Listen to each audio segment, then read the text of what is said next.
JDS ಯಾರ ಜೊತೆ ಮೈತ್ರಿ ಮಾಡ್ಕೊಳ್ಳೋದಕ್ಕೆ ಒಳ ಒಪ್ಪಂದ ಮಾಡ್ಕೊಂಡಿದೆ. ಈ ಬಗ್ಗೆ ಕಾಂಗ್ರೆಸ್ ಅವರು ಒಂಥರ ಸ್ಟೇಟ್ಮೆಂಟ್ ಕೊಟ್ರೆ, ಬಿಜೆಪಿ ಅವರು ಮತ್ತೊಂದರ ಸ್ಟೇಟ್ಮೆಂಟ್ ಕೊಡ್ತಾ ಇದ್ರು. ಆದ್ರೆ ಎಚ್ಡಿಕೆ ಸಂಪರ್ಕದಲ್ಲಿ ರಾಷ್ಟ್ರೀಯ ನಾಯಕರು ಇದ್ದಾರಾ?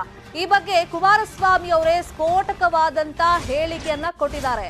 ಎರಡೂ ಪಕ್ಷಗಳ ಪ್ರಮುಖರು ನನ್ನನ್ನ ಸಂಪರ್ಕ ಮಾಡಿದ್ದಾರೆ ಅಂತ ಬೆಂಗಳೂರಲ್ಲಿ ಎಚ್ಡಿ ಕುಮಾರಸ್ವಾಮಿ ಸ್ಫೋಟಕವಾದಂತ ಹೇಳಿಕೆಯನ್ನ ಕೊಟ್ಟಿದ್ದಾರೆ. ನಾನೇನ್ ಸುಳ್ಳು ಹೇಳಲ್ಲ, ನನ್ನ ಸಂಪರ್ಕ ಮಾಡಿದ್ದಾರೆ, ಹೌದು.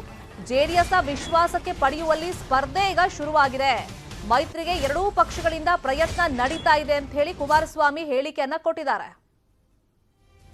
ನಾನು ಒಂದು ಕಾಂಗ್ರೆಸ್ ಬಿಜೆಪಿ ನಾಯಕರುಗಳಿಗೆ ಹೇಳ್ತಕ್ಕಂಥದ್ದು, ಈ ಒಳ ಒಪ್ಪಂದ ಅನ್ನೋದಿದೆಯಲ್ಲ, ದಯವಿಟ್ಟು ಅದಕ್ಕೊಂದು ಫುಲ್ ಸ್ಟಾಪ್ ಹಾಕಲ್ರಪ್ಪ ಅಂತ ಹೇಳ್ತಾ ಇದ್ದೀನಿ. ನಿನ್ನೆ ಮುಖ್ಯಮಂತ್ರಿಗಳು ಹೇಳ್ತಾರೆ, ನಾನು ಯಾವುದೋ ಹೈದರಾಬಾದ್ಗೆ ಹೋಗಿ ಹೈದರಾಬಾದಲ್ಲಿ ಯಾರೋ ಕಾಂಗ್ರೆಸ್ ನಾಯಕರನ್ನ ಭೇಟಿ ಮಾಡಿ ಬಂದಿದ್ದೀನಿ ಅಂತಕ್ಕಂಥದ್ದು ಹೇಳ್ತಾರೆ.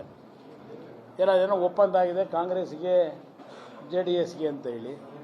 ಅಲ್ಲೆಲ್ಲ ಮೈಸೂರಲ್ಲಿ ಸಿದ್ದರಾಮಯ್ಯವ್ರು ಹೇಳ್ತಾರೆ, ಈ ಚುನಾವಣೆನೂ JDS BJP ಒಳ ಒಪ್ಪಂದ ಆಗೋಗಿದೆ ಅಂತಕ್ಕಂಥ ಅವ್ರು ಹೇಳ್ತಾರೆ. ನಿಮ್ಮಿಬ್ಬರಿಗೆ ಇದು ಬಿಟ್ಟರೆ ಬೇರೆ ಕೆಲಸ ಇಲ್ವಾ ನಿಮಗೆ?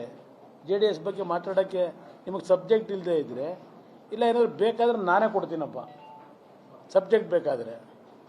ಇದನ್ನು ಯಾಕೆ ಹೇಳ್ತಾ ಇದ್ದೀರಿ ನೀವಿಬ್ಬರು? ಒಳ ಒಪ್ಪಂದ ಅಂತೇಳಿ